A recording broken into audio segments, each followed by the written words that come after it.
The bigger picture that we need to work on is being able to attract more investment. We've been doing a lot of work on FDI. I think the next phase of work that needs to happen is on FPI, which we'll call it Foreign Portfolio Investments, where money comes in and gets invested into our capital markets, securities exchange, both public and in private markets. We need to kind of focus more into attracting not project implementers through FDI, but money managers to be able to come and position themselves in the country and just wait for the opportunity where to invest it without having to be bound or being asked to pick and choose which sector, which area, and where and what project to put their money in. If you look at the capital market ecosystem, it's the issuers, the investors, and the intermediaries. The Securities Exchange being on the central, and then the Capital Markets Authority being the regulatory framework, and then the regulatory enforcement for the entire ecosystem. Now, that is where the work needs to happen on the institutional investor.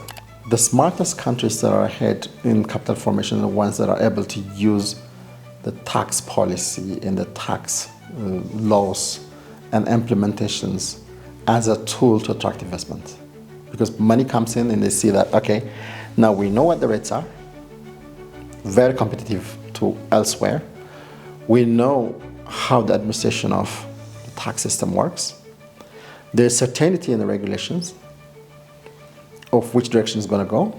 So they can take a chance on moving their funds into that kind of an economy where there is predictability, certainty, and clarity, and clear enforcement, and competitive rates. It's as simple as that. If you have a capital market, you want to make sure that there's liquidity, there's excitement, there's activity. You don't want to have it dead. If you're not able to ensure incentives are in place for them to list, and if you're not able to make it transaction cost efficient for investors, retail or institutional, to be able to buy and sell and create that excitement and liquidity, what happens? You have a securities exchange that's dead, that there's no liquidity. Shares have been listed, but there's no bid and ask. And in most cases, because of the lack of bid and ask, the spread is so wide. And that's not a good outcome. That's not a good outcome. That's why policy making is so important.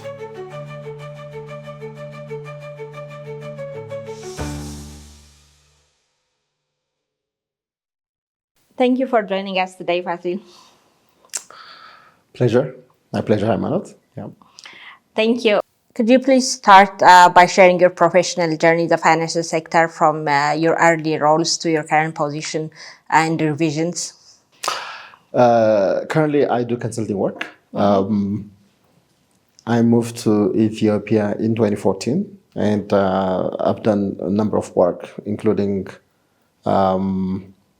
work for a small private equity firm at the time, which has gotten a little bigger now. I spent time there as Director of Investments and Portfolio Management. I went on to do a lot of consulting work, including advising some of the banks. I spent time working with Zaman Bank on the private capital advisory facility, and I also spent time with Development Bank, helping them sort out their non-performing loans and distressed assets. And I would say I've had quite a bit of an overview and experience on the financial sector in Ethiopia, but as well that I spent time with an agency supporting the development of the capital markets in Ethiopia, from issuers to intermediaries into institutional investors. Most of the time that I spent with supporting the Securities Exchange on the launch and the Capital Markets Authority on some of the regulations that came to the front. So that's been my time since I got here. Ethiopia is currently implementing a broad macroeconomic reform programs including a shift to an interest-based monetary framework, an introduction of a formal policy rate supported by open market operations, and the National Bank of Ethiopia governance. And the National Bank has also overhauled the foreign exchange regulations. The Capital Market Authority has been established. The capital market infrastructure has progressed well, and the Ethiopian Securities Exchange has also started listing companies, which also signals a pathway to a market-based financing for business and entities. We've made all these steps in this regard. From your perspectives, Fassil, and from your experience, how do you see the impact of these reforms on investor confidence and ease of doing business in the country so far? And what shifts and trends are you observing in investor confidence, both domestic and international investors, as a result of these changes and reforms? Good. This is a very loaded question. I'll try to remember as much of the details you asked, and I try to kind of form my responses. Sure. First off, the regulatory reform in Ethiopia, I would say there are like two phases. Mm-hmm. The first phase is prior to July 2024. And the second phase is, from the July 24 up to now, which is the last year. Mm-hmm.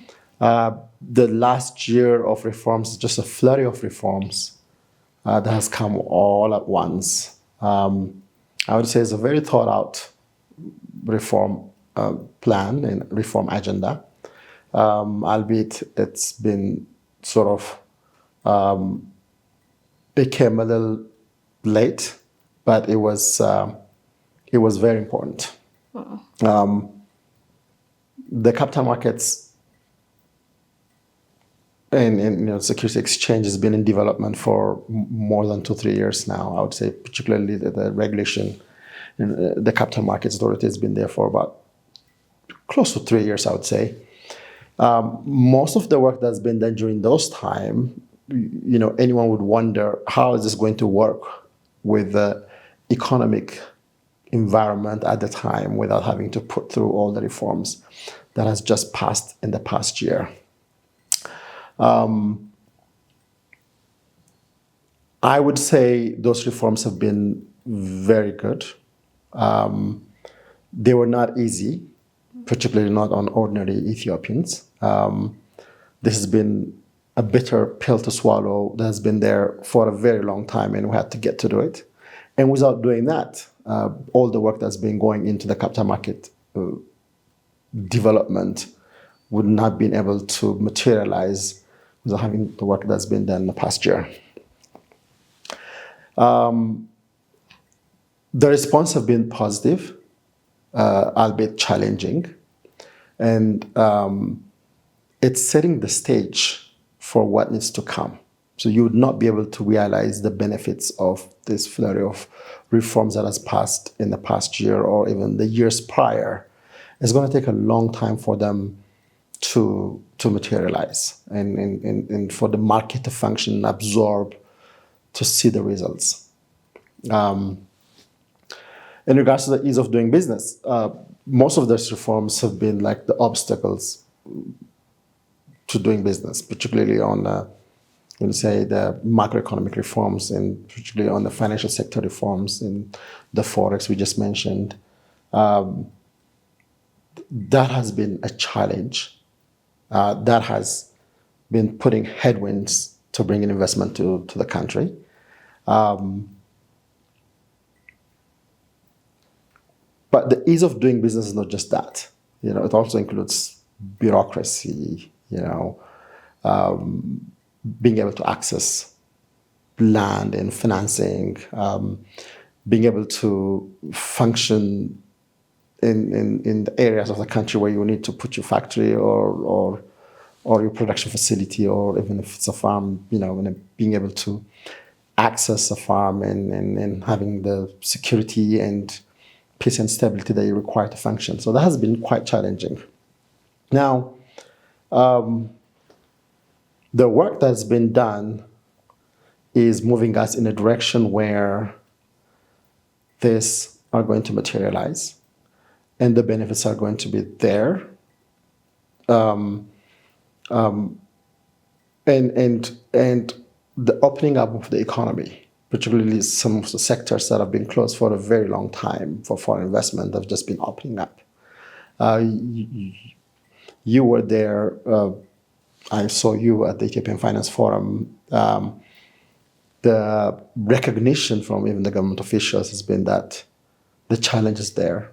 The difficulties have been there, and they understand that we needed to get through this hump to be able to implement the reform agendas that have been much like put aside for a very long time.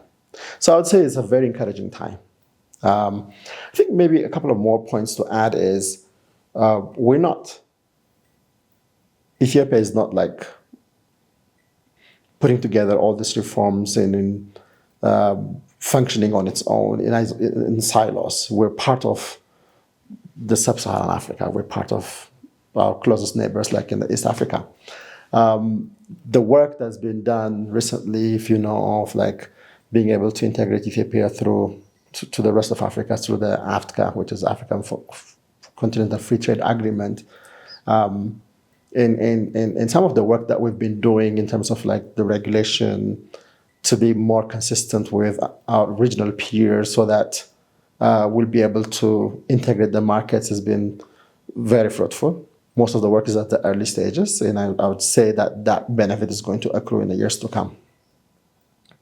Yes, that's true. The reforms in the financial sector should be seen comprehensively with the other reforms in different sectors, including the bureaucracy and the regional integration. But I want to focus on the foreign exchange regulations because access to forex has been a challenge for both domestic and foreign investors for many years now.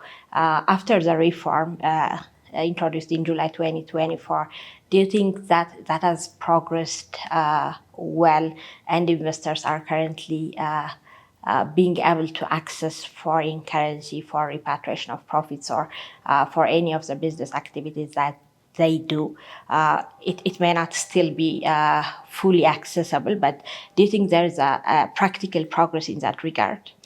Well, first off, the forex regulation and then floating the currency has been overdue for a very long time. Because of that, you have to understand that there's been a glut of requests for a foreign currency, not just from importers, but also from investors that have put in money and wanting to take it out of the country.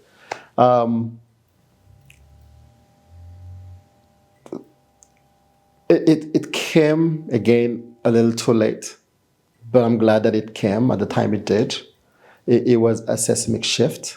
And it's working through the process. I spoke with some of the banks, like, if I come tomorrow, like that was a year ago, would you be able to sell me this foreign currency at this rate? And they were like saying, well, there's just a lot of ifs and whats. It came down to the point where initially when we floated the rate, not necessarily the accessibility of the currency per se, right? Now, when the reality starts to set in and people are going to ask for foreign currency, what happens is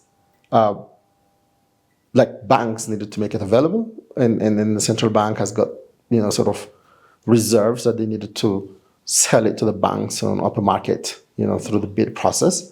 That has continued to sort of fulfill some of the needs, but I would say that there's still shortages, and that shortages mean at some point will have to be addressed. There's also a concern from the government and for the economy in general, for the currency to sort of be able to function with a certain bandwidth. You don't want it to kind of fall off the cliff. I think the support initially that came from IMF and World Bank through the extended credit facility and that dollars that came in was meant to provide that buffer if the currency were to float. Then there's going to be a sort of a backstop, be able to fulfill some of the demands from the market that has been challenged.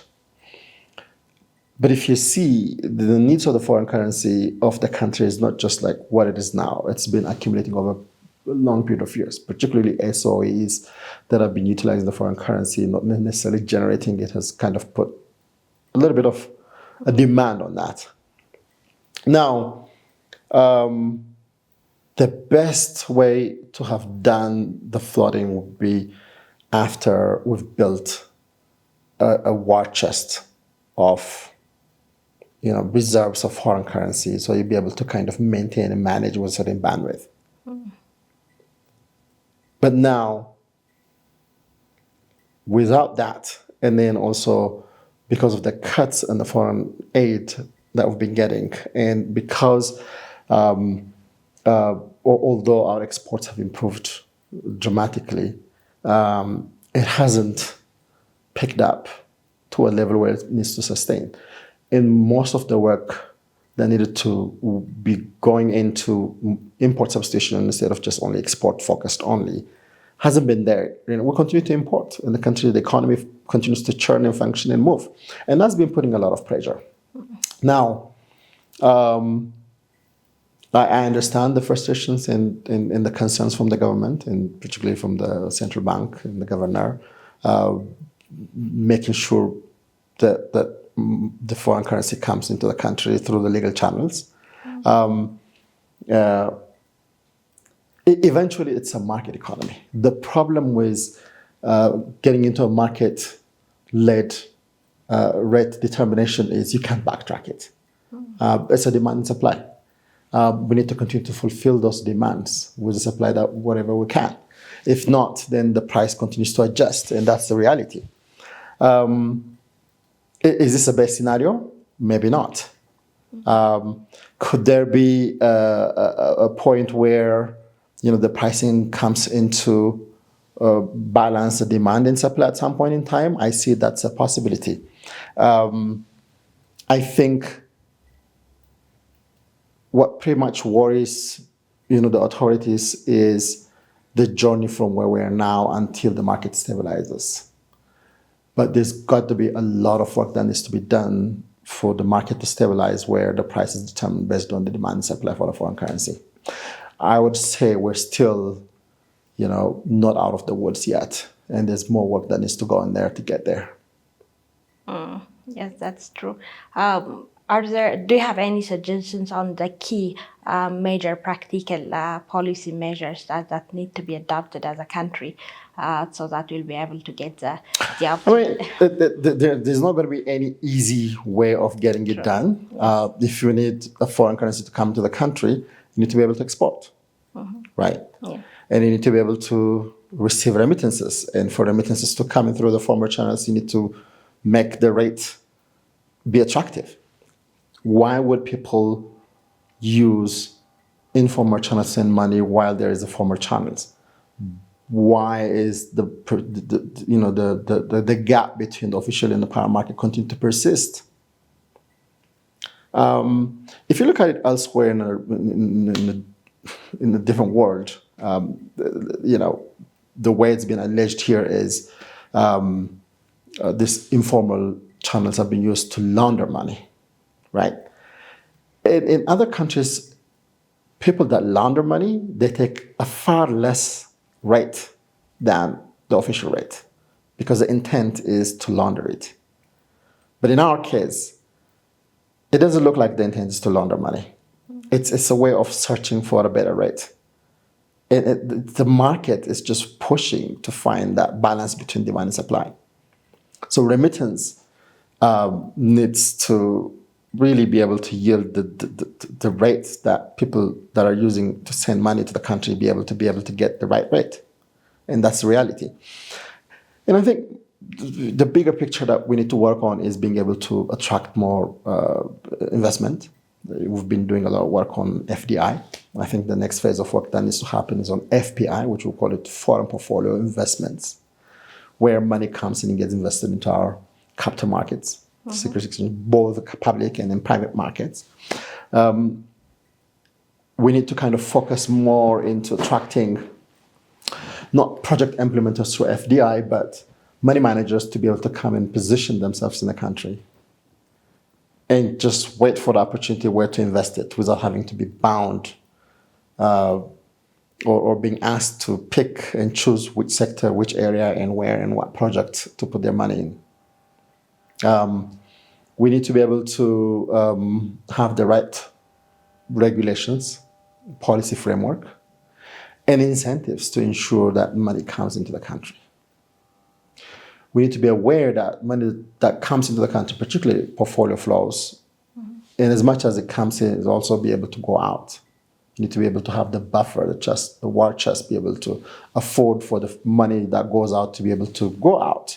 Because it's only confidence, the confidence of being able to take your money out, that allows you to bring it into the country. And that there's a lot of work that needs to be done. And that means the entire economy. The reform work that we started working on needs to continue in leaps and bounds for that trust and confidence to instill for the people that bring the money into the country. Is there anything that professionals in the finance sector would be able to contribute in creating this confidence and strengthening the investment? Absolutely. Money flows where there's expertise. True. Money flows where there's a talent. If you look at the bigger economies in the world, like New York, Singapore, or London, the financial centers that we call, money doesn't go there because there's minerals or because there's the economy has been driven by agriculture and manufacturing. Money flows there because there's talent and expertise, alongside with the right regulatory and policy framework and incentives. I think we need to continue to do that. I think some of the work that has been underway in quite a few African countries, I'll give you an example of Rwanda, is trying to position Kigali as an international financial center. For a very long time, if you're aware, I'm sure you're aware because you're in the profession, most of the investment for Africa comes through Mauritius because they've put in the right policy and regulatory framework and incentives for funds to domicile and be able to invest in the sub-Saharan Africa.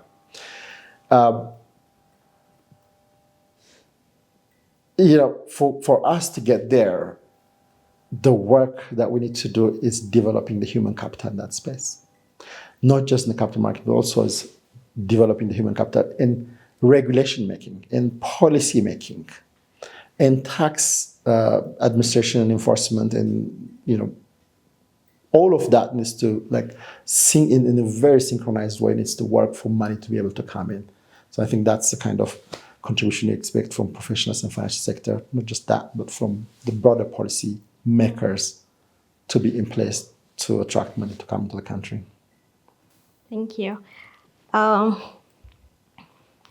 I will proceed with the capital market. Given the recent progress on the Ethiopian capital market, the establishment of the Ethiopian Capital Market Authority itself, the Ethiopian Securities Exchange starting trading and listing companies, the first companies have already been listed. We've seen many developments in that area. How viable do you see this nascent market as a sustainable platform for companies to be able to raise long-term financing, address challenges such as market liquidity, which is a challenge in most capital markets in sub-Saharan Africa?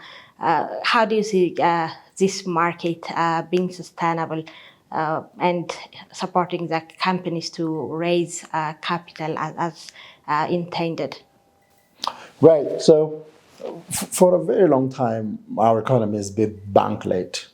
If anyone's been speaking about access to finance, it's being able to take money from a bank, loans, borrowings, and funding your projects through either your own equity or in a bank loan. That's been for a very long time. And I think that will continue to be the case. We should not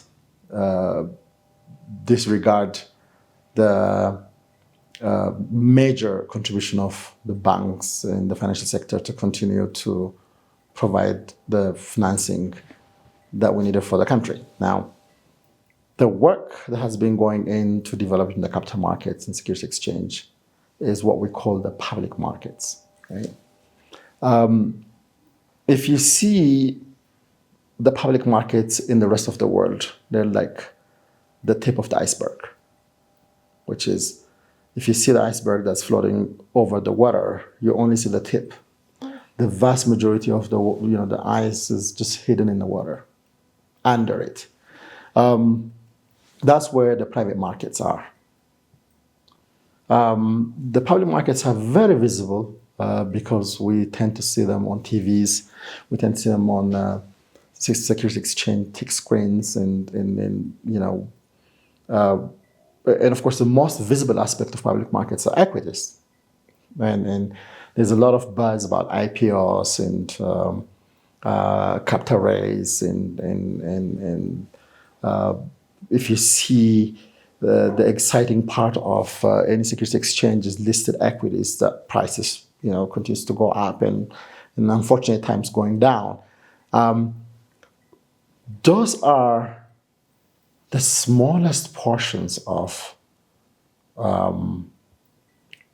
capital in any part of the world. Or if you take the aggregates of all the world, capital equities consist of a smaller portion.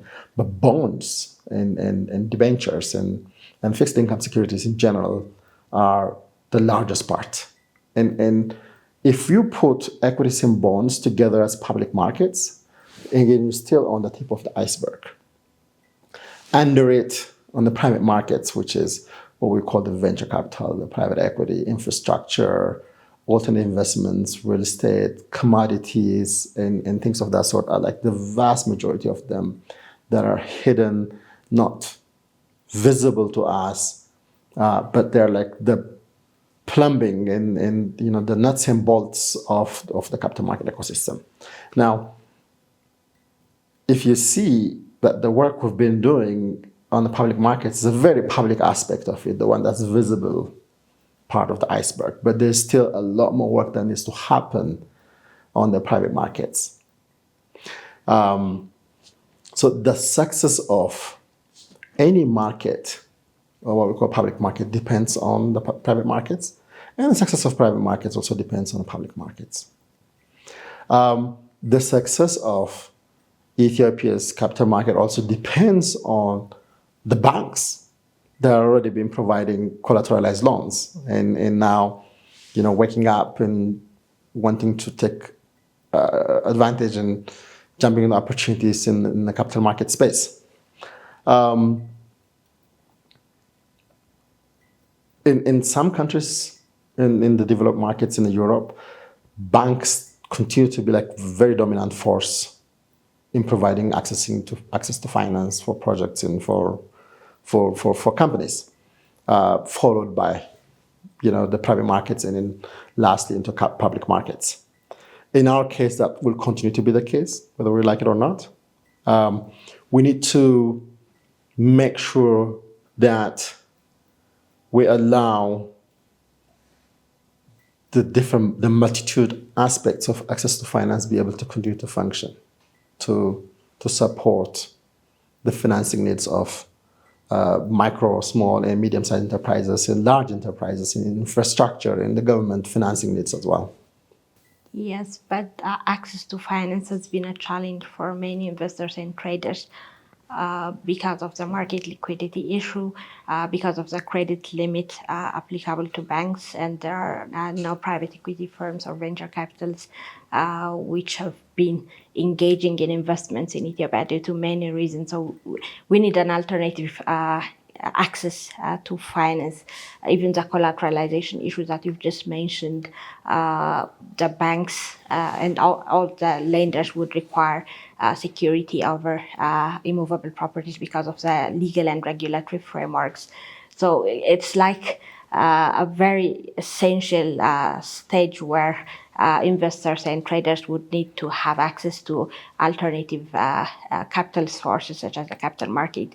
They should be able to trade on bonds if it's not possible to access directly from the banks. So it may be very important for us to make this market work or viable. Are there any major strategic policy measures or action that the government or the country should take to make this, to realize this? Great. So you mentioned one word as liquidity as a challenge. And think of it this way.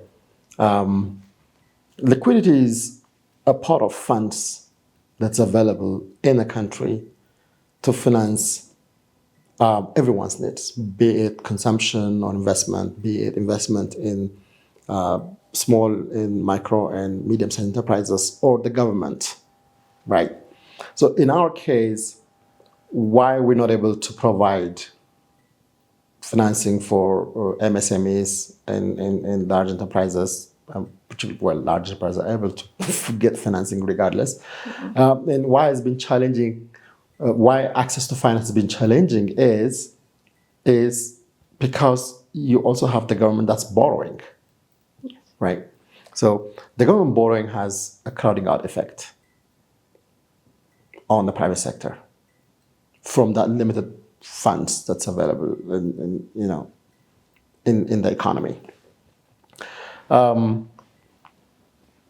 Unless government is able to borrow money at market rates, which is where we're going right now, and that government projects are being held equally to the same standard as any project in the private sector, unless we're able to dial down on that aspect, providing financing to the private sector becomes very challenging, continues to be a challenge.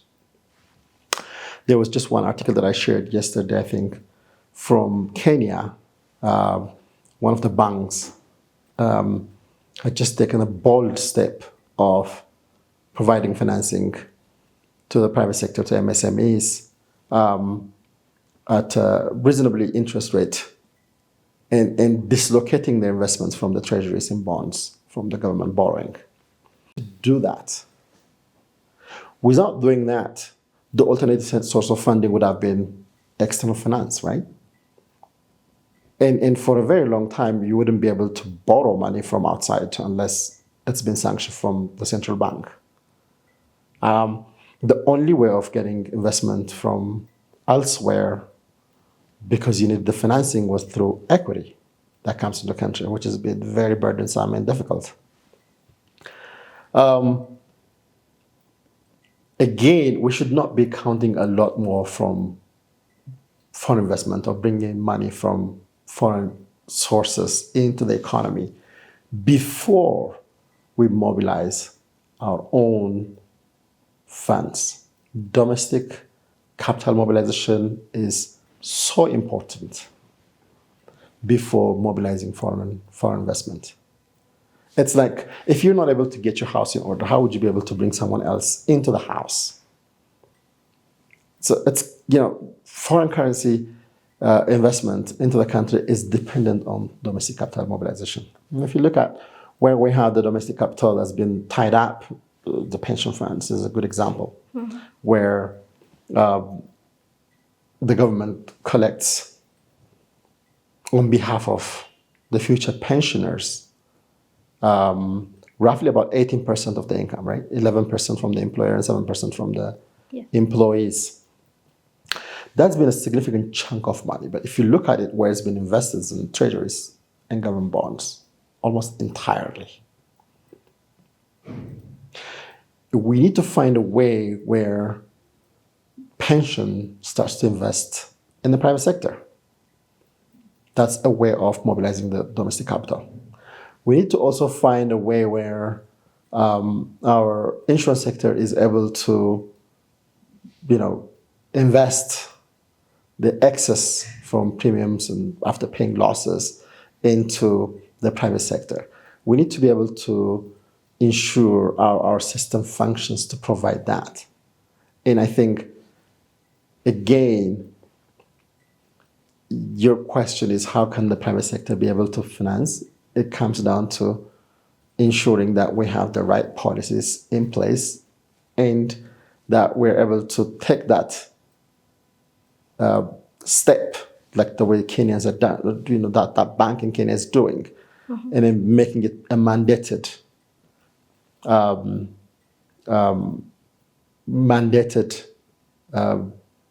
what do you call it, approach into making those financing available. If we're not able to do that, the private sector will not be able to function.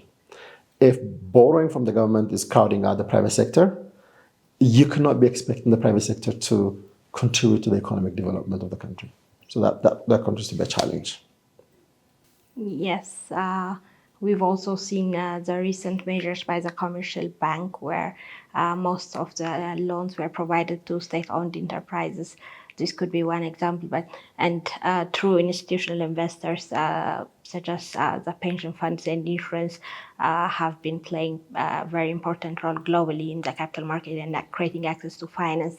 But I've read one report which you've been involved in, stating that true institutional investors are very critical for capital market and access to finance.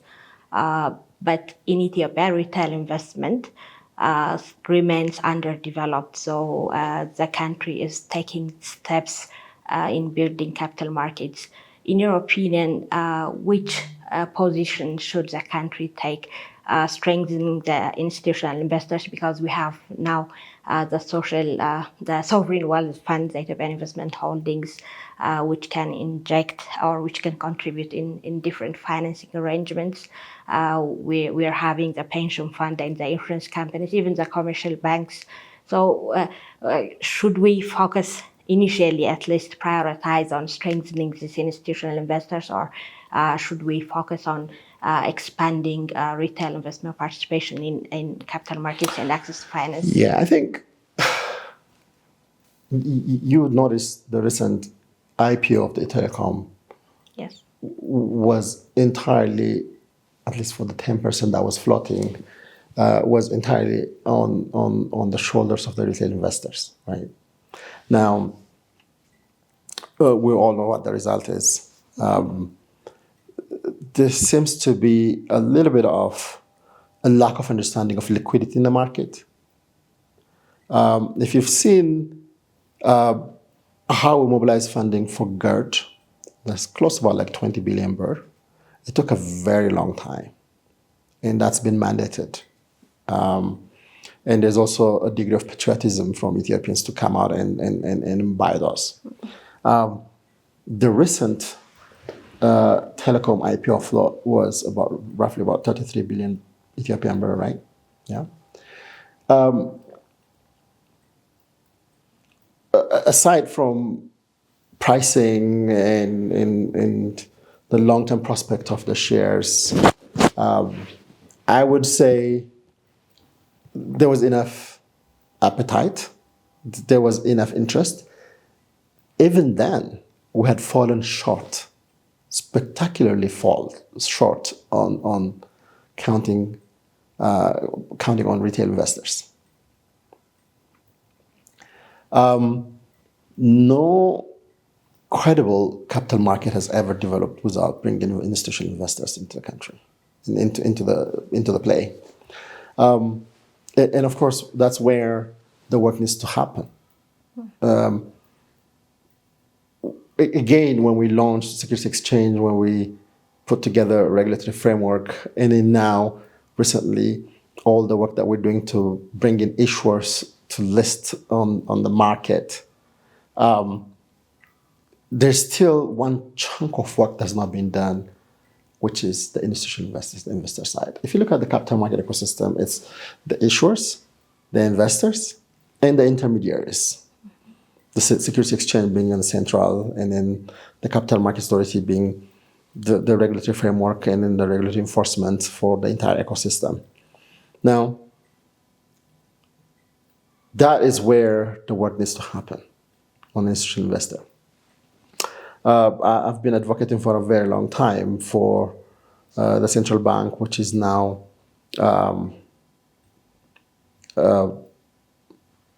the body responsible for managing, or at least governing, the pension funds, to issue a directive.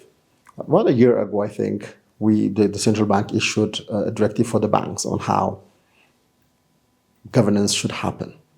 Yes. And that's been very key. But if you look at the pension fund, it's one of the biggest non-bank financial institutions that we have in the country that is not being governed in a way other financial institutions are being governed. So I think the immediate steps for the central bank, which is now the supervisory body and in the governing body for the pension funds, to ensure that we have a clear regulation on the pension and making sure that the pension is being run like any other pension funds in the rest of the world, where the directors are competent and capable, and there's an investment team, an investment committee, and a chief investment officer, and they're able to kind of be ready to look out for investable asset classes and see where they can deploy their money into it. So that's where the work that needs to happen. And that is so central to the success of the public markets. That's also central to the success of the private markets, central to the success of ensuring that investment goes into where it's needed, where it's able to bring in returns, where it's able to contribute to the broader economic agenda. Thank you. I've seen a report on capital formation in sub-Saharan Africa, which was prepared this year in 2025. I've also seen that you've participated in that research and study. That research mainly addresses policy catalysts that will facilitate the capital formation across the region in different sub-Saharan countries. It also addresses the barriers that have been blocking or that have been obstacles for the development of capital markets in different sub-Saharan regions. It covers a range of markets: Botswana, Kenya, Ethiopia, South Africa, Nigeria. Even Mauritius have been included in that research, and it gives policy recommendations for regulators, policymakers, and different institutions. And when I read that report, Ethiopia faced the common challenge that most sub-Saharan countries have been facing in capital markets. But particularly, Ethiopia has been ranked low in areas such as market liquidity, investor awareness, access to finance, and governance, which you've just mentioned. These are very critical aspects for the development of capital markets, especially at this stage.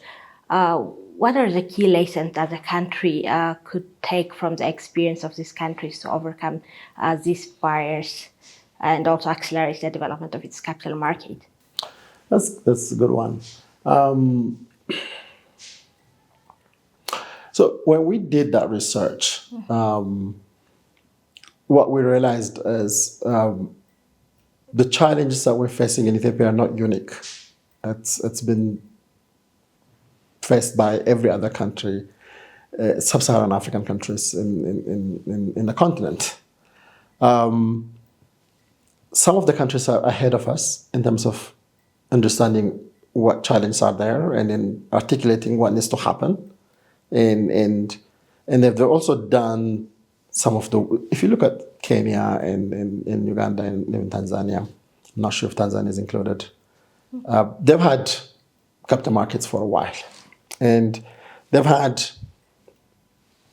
the financial sector has been a little bit ahead of us, right? They've done a lot of work. If you look at other countries like, for instance, South Africa and Mauritius in particular, they're well ahead of the rest of sub-Saharan African countries, and they have a clear understanding of what the issues are and what needs to happen, and then they have the institutional, regulatory, and policy framework in place to ensure capital formation. Right now, what I've seen as a lesson to be learned from countries like Mauritius and South Africa for Ethiopia would be how we see tax as a tool to attract investment. If you look at our officials, they tell you like The tax to GDP percentage in Ethiopia is very low compared to sub-Saharan Africa. And that's the kind of messaging that we always keep on drumming. I'm not contesting that number. It's low, but there are several factors why it's low. First, is the GDP that high? And second, is the tax base wide enough? How many people do actually pay taxes? How many agencies, companies pay taxes, right? Companies pay taxes because they're licensed and they're within the system. But how big of the economy is outside of the system and are able to come in? And has the tax system been a barrier for much of the economy to come into the system, or an incentive?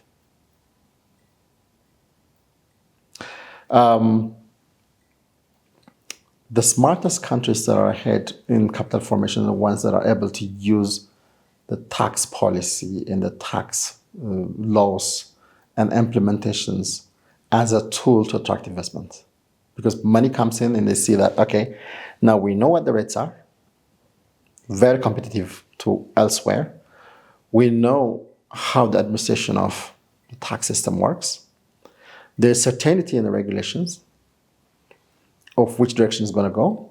So they can take a chance on moving the funds into that kind of an economy where there is predictability, certainty, and clarity, and clear enforcement, and competitive rates. It's as simple as that. Now, the work that we need to do is ensuring our regulations, laws and regulations, and the policy that we have or that we work towards is attractive, and it's clear, discernible, and predictable in terms of an outcome, and convincing, being able to instill trust and confidence in those that are looking at us to bring in the money. So that's been the differentiating factor in that research. The work that each of the countries that need to do to get there is really about ensuring regulation, policy framework, and tax is worked in synchronous to attract investment. And money comes in where all of these things are in place. And most important, for that to happen, the human capital needs to develop. I keep saying this. I keep beating the dead horse. I think this cross-country, continental-wide research. What will help us to do is the issues that we're facing in our country, is not unique. Everyone else in the frontier markets, in least developed economies, they face similar challenges. Equally, the solutions that we think we need to put in place should not be thought in silos and only for us. We need to be able to open our learnings and then understand how are other countries approaching this. Similar problems. What are the creative solutions they're putting in place? And what are the best lessons that we can learn from this? And we need to really be, I would say, very proactive and less reliant on consultants. And it's been a very common theme in Ethiopia is we have a problem. We hire consultants, and those international consultants are going to come with some, bulletproof measures to help you alleviate. We tend to do that in every aspect, even our government, in tax policies. I read an article just a couple of days ago that says, there's an opportunity to collect more taxes. Great. But there's also an opportunity to ensure the economy functions properly. There's also an opportunity to ensure that there's employment in the economy. Our level of employment is low. We still have a lot of unemployment in the economy. Inflation is rampant. We're not able to control employment with inflation. If you increase inflation, you're supposed to have a lower employment. lower unemployment. If you have like a very high unemployment, you need to have like a lower inflation. Our economic levers are not functioning in such a way we're able to get a handle on and be able to lead it in the direction where it needs to go. And I think there's a lot more work that needs to happen there. When I was reading that report, one question that was in my mind was, for instance, Kenya and South Africa have been successful in attracting investment and bringing in the money. But you also see the report summary that these countries are still being challenged to finance major projects and sustain the capital market and the market activity in general. So we see that they have done most of the things required to sustain the market activity, but we at the same time we're seeing that these countries are being challenged to get the finance and to do their major projects. So what are the key factors that drive market liquidity, and maybe if that could help us as a country to take experience, to learn from that, and work on operational efficiency of the market, because we're at the start, so we need to be able to draw experiences from these countries. Great. So with all the work that we could do, we could still have challenges. You just mentioned it, South Africa and Kenya, with all the work that they've done, despite being leaps and bounds ahead of us, they're still finding it difficult. That would continue to be the case. If you look at how money flows around the world to different countries, there is a determinant. In most cases, the question is not, there's no funding. The question becomes, at what cost? The cost of that funding becomes so much more important. And I think most of the challenges maybe Kenya and South Africa would have is related to the cost. For us, more so. The cost of funding is determined by, particularly for us, like in Ethiopia, if we're to tap into international source of financing, is what we call a country risk. And a country risk is not really caused by the private sector. It's entirely on the shoulder of the government to ensure that, parameters have been improved. That the country risk premium is lowered in such a way the cost of financing is affordable to not only for the government, but also for the private sector. And that is tied to the broader economic reforms and implementing the economic agendas that are out there to ensure that the country risk premium is being managed to an affordable percentages. It's kind of interesting. If you look at money, think of money as a commodity you're buying. I'm using the reverse aspect of it. You pay more for that money in Africa versus in the developed world, just because you're here. Just because the risk perception is so much more higher than elsewhere. Because there's a lot more work that needs to happen on the risk perception. There's a difference between risk perception and actual risk. Investors with the money are not going to look into actual risk for each project and what has actually happened for them not to realize their returns. But instead, they look into the whole market and see what the trends are. Some actual risks could be higher or lower than the perceived risk, but the perceived risk is the one that's basically guiding the entire country risk for funding from foreign sources. The other determinant of cost of funding for the domestic market would be, the benchmark rates. Like in a country like Ethiopia, where you have like rampant inflation, the cost of local funding could be actually beneficial because, at some point, savers are losing money and then the borrowers are making money, right? The reality of it is we have a vast pool of savers and a smaller pool of borrowers. Of all the borrowers, the ones that are taking a huge chunk of borrowing are the tiny minority, less than 2% or 3% of the entire pool of borrowers.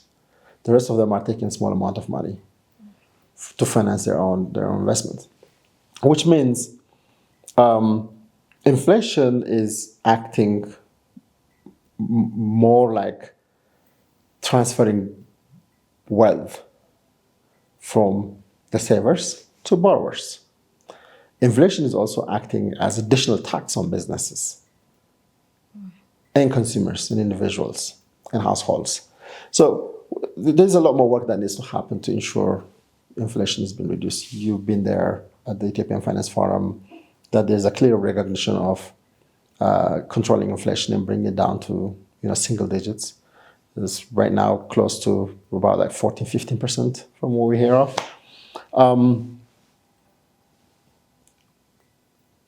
So it means that even if we've done all of this, that the light is not, what is the saying? That you're out of the woods yet.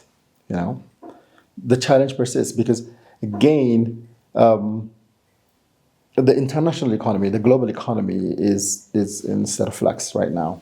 It's been challenged by several factors like the war, supply chain challenges. We just came out of COVID a few years, maybe 2-3 years now since we came out of COVID. So all of those factors also become so much more important. There are times that there's excess funding in the economy. Economies are all growing all at once in tandem, and there's more funding that needs to come in to least developed countries like frontier markets like Sub-Saharan Africa. And there are times where that funding is much more needed in the developed markets itself. You've seen the challenge of the current political climate, not only in US, but also the far-right movements in the Europe and elsewhere, where they are asking for more of the funding to come to their economies, more of the jobs into their economies, as opposed to China.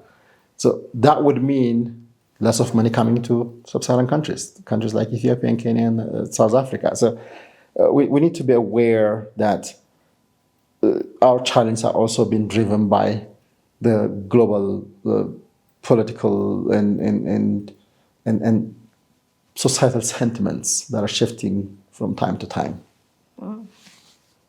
Yes. One of the major challenges has been the risks which increased the cost of funding, particularly for Ethiopia, was the forex issue, the forex challenge. Now we're progressing in that regard. The other could be the political risks, the country risks that you've just mentioned. But currently there are insurance companies which cover this political risk and country risk issues. Do you think tapping into these opportunities from the insurance companies, for instance, the Africa Insurance Corporation is providing this political risk insurance to different investors? I'm not sure if it has started in Ethiopia, but tapping into these opportunities and also given that the forex issue has been improved to date, would that be helpful in any way to decrease the cost of funding for the country? Because ultimately we need to work on the market liquidity issue. Well, it does. If you look at it, the beneficiaries of insurance policies are usually larger multinational companies. Yes. Right? And those are not the ones that are necessarily challenged with financing.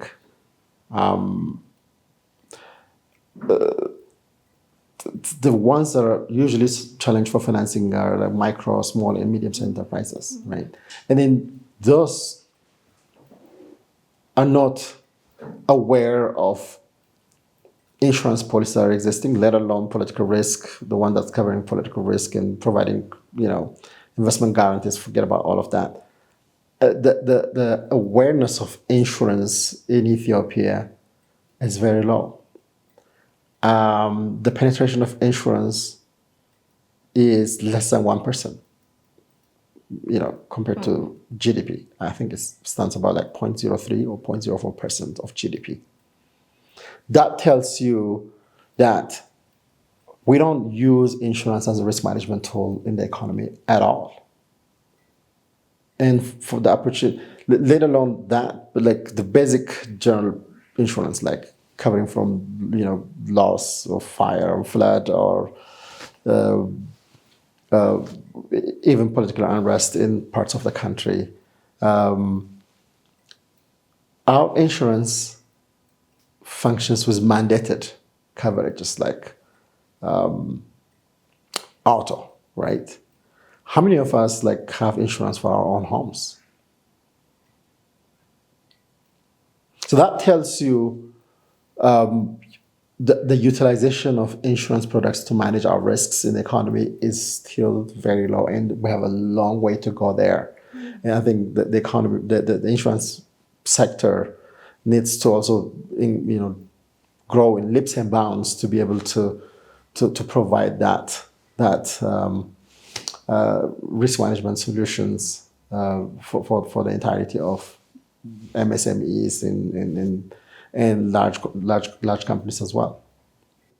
Well behind that. I think even compared to other sub-Saharan African countries, the penetration of insurance in Ethiopia as a percentage of GDP is extremely low. Yes. I'm going back to that research report. I've seen that in developing and emerging markets, the number of listed companies is often very limited. One of the challenges that has been mentioned for this is the need for tax incentives for listed companies, and also for gains and transactions happening on the capital market. It could be by providing favorable rates or allowing companies to deduct issuance and listing costs. Ethiopia has recently introduced a new amendment to the tax proclamation. This proclamation has brought in several reforms that could be directly relevant to the capital markets. It has reduced the capital gains tax applicable during share transfers from 30% to 15%. It has provided exemptions for legally registered collective investment schemes on corporate income tax, and it has also granted exemptions for dividend payments made to the companies from the company holding significant shares at least 12.5%.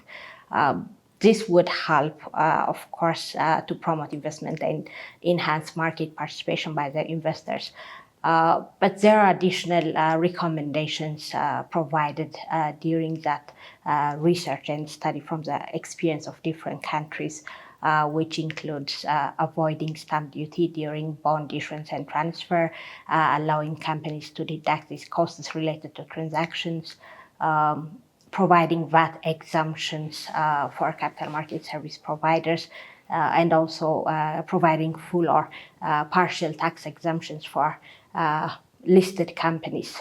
So these are very important, especially at this stage, as it's an emerging market. We need to encourage the investors to be involved in these capital market activities. But the stamp duty that we currently have is on bonds is 1%, which would definitely be burdensome for high volume transactions. And I've seen a report yesterday from the Ministry of Finance that the VAT rate would also raise to 17%, 70.5%.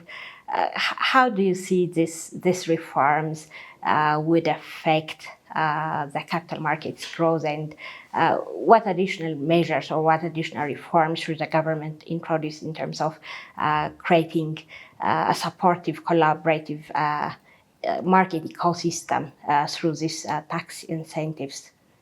Right. So it just comes down to the saying that you can't have it all. It's always a give and take. Incentives need to be in place. I think right now how we're approaching it is it's a mandated listing, right? Companies, if you're X number of shareholders and you're this big and that, you need to list forcefully, right? Good, they're listing. In other jurisdictions, it's not like that. Listing is a voluntary process. Listing is something that a company needs to do because they need to tap into opportunities, financing opportunities, and be able to signal to the market and the economy how big and important they are. And with listing comes providing information to the public that you typically not provide. With listing comes that you're required to comply with reporting requirements. If it's quarterly, yearly, all the reporting and compliance requirements of the market as per the regulation and the regulator needs to be fulfilled. That's quite burdensome. Mm-hmm. There's got to be an advantage for all of that. Companies list because they see that the market price is a reflection of their intrinsic values, and sometimes even more than the intrinsic values. Analysts could look into any company numbers and say, this is how we value this company, but the market price could just go in leaps and bounds over and above the intrinsic values. And that's usually been like an incentive for most companies in the developed world to list. Bring it to Africa. In most cases, the company's value could be even lower than the share value or the market value in the securities exchange. Mainly because we're not efficient in running those businesses in such a way that the assets are being utilized to generate cash flows. Companies, just like individuals, hedge that for inflation by putting in money in assets that they necessarily do not utilize. If you look at our banks, they've built those 30, 40 floor stories, and then their officers have got like massive offices. And then if you look at the asset utilization is really low. But that doesn't mean that their share price, if it were to list, is a reflection of their values. So I've seen a wave of delisting in markets like Kenya, because some of these companies see our share price is not reflection of our valuation. Mm-hmm. We'll be better off delist and stay private. We don't have to disclose all this information to the public. Mm-hmm. Now, as I said, it's a give and take, right? You can't have it all, right?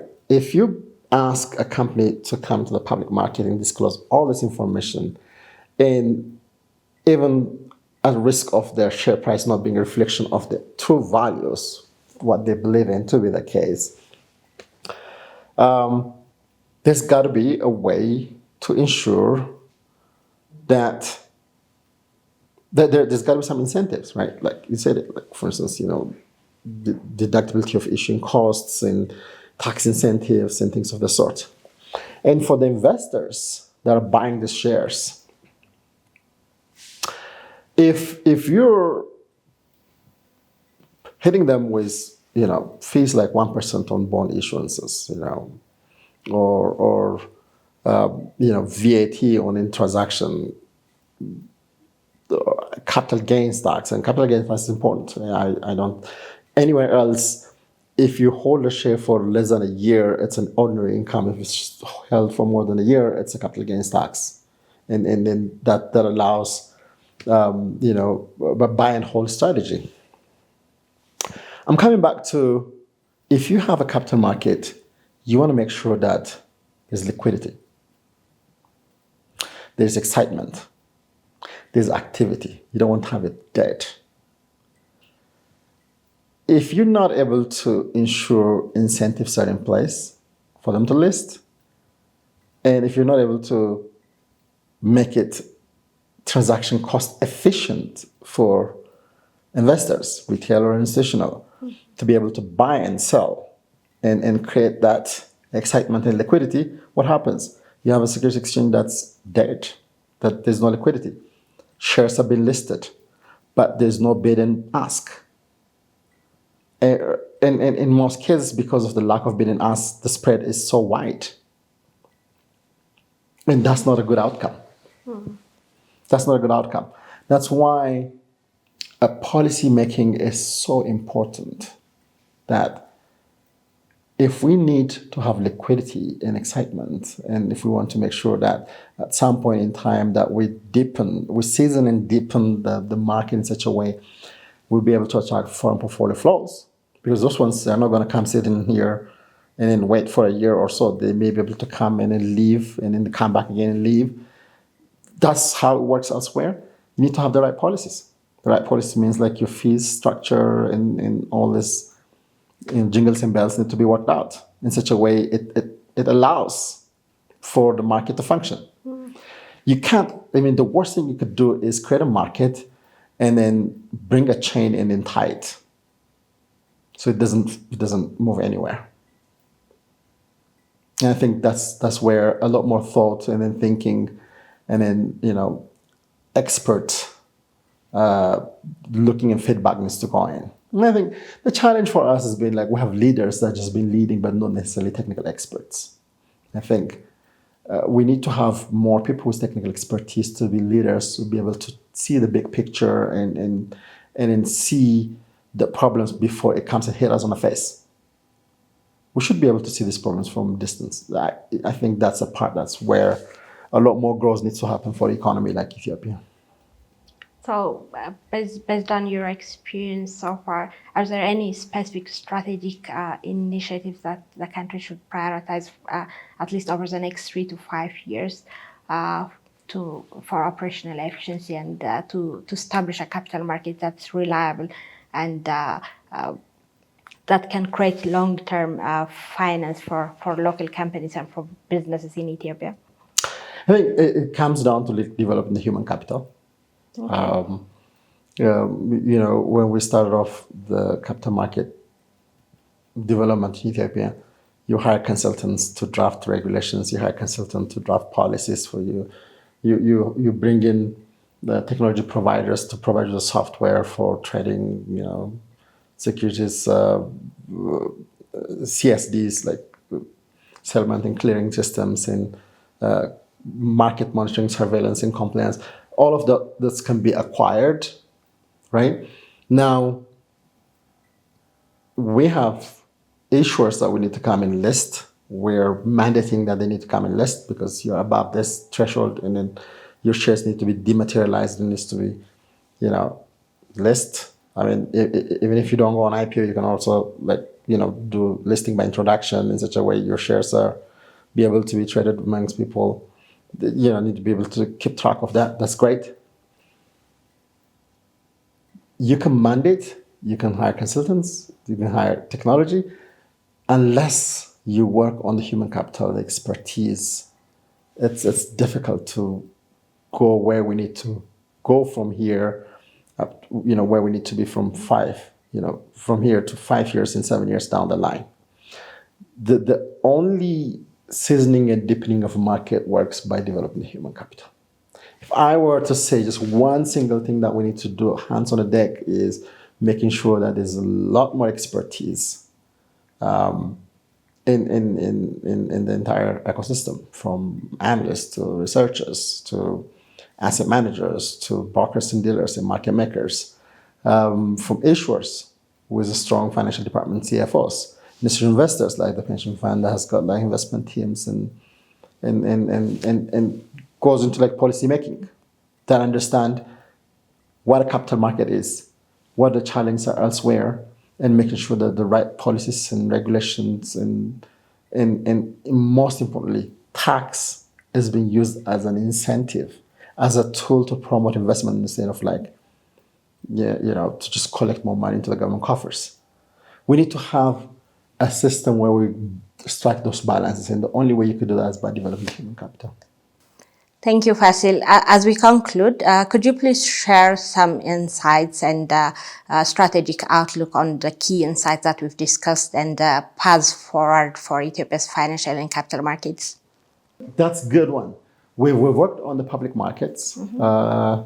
We've worked on economic reforms. We've come a long way, and most of the reforms have been accelerated in the past year. There's a lot more reforms coming ahead of us.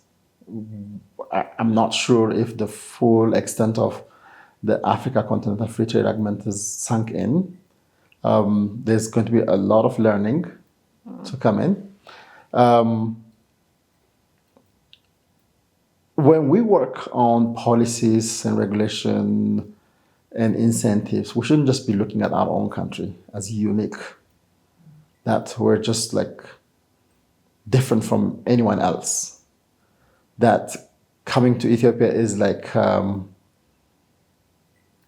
gift to those that are coming into the country. But we need to be aware that we're competing with other jurisdictions, with other markets. We need to be able to bring in the best and the brightest. We need to be able to bring in solid investment in the economy. So for that to happen, we want to make sure that we're working on our regulation, policy framework, and taxes and incentives, and everything else being aligned, and making sure that we have a very thoughtful process getting there. We needed to work on developing the private markets. We need to be able to work on positioning Ethiopia and Addis Ababa as international financial center, not just putting up a building that says international financial center, but making sure that the institutions are being built to position us to get there. So that's the visioning that I have and the way forward that I think of, I see for the economy, for the country. Thank you so much, Fassil. It has been a very insightful discussion. Pleasure, Emmanuel. Thank you.